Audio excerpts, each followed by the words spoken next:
도덕경과 중용론. 끝도 없고 시작도 없는 무궁무진의 세계를 태역이라 합니다.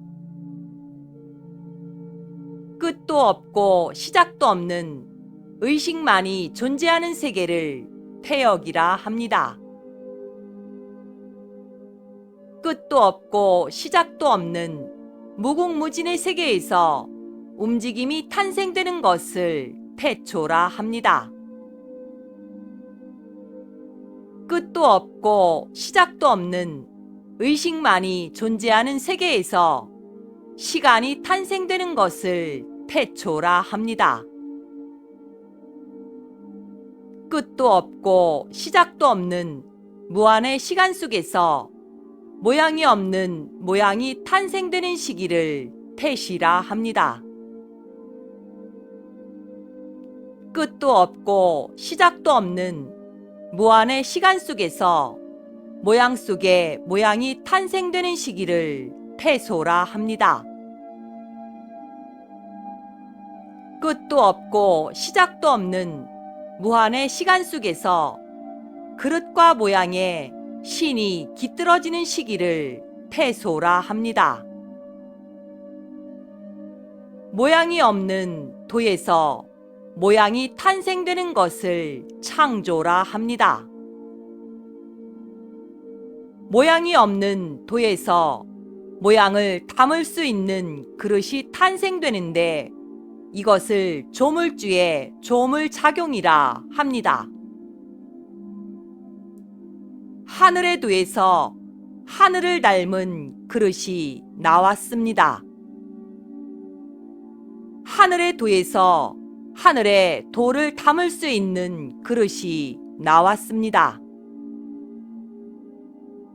하늘의 도는 땅에서 모양이 있는 것들의 아비가 되었으며 하늘의 도는 땅에서 색깔이 있는 것들의 어미가 되었습니다.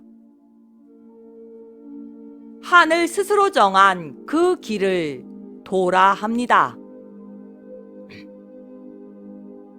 땅이 가야만 하는 그 길을 덕이라 합니다. 하늘에 도가 있기에 땅에 덕이 있습니다.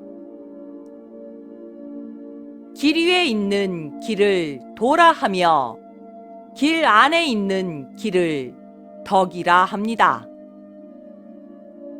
하늘에 길이 있기에 땅에 길이 있습니다.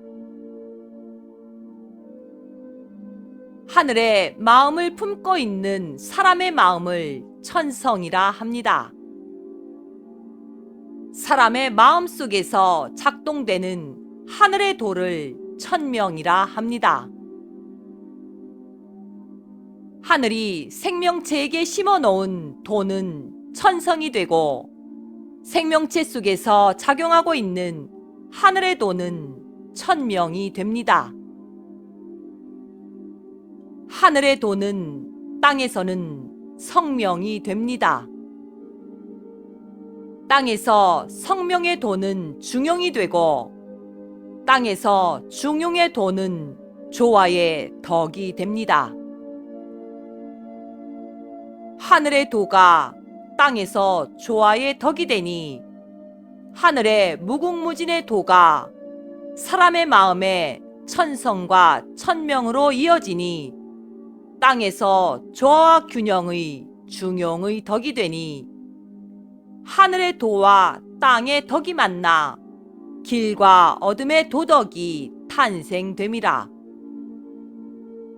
길 위에서 길을 만나니 새로운 길이구나. 2020년 10월 9일 우데카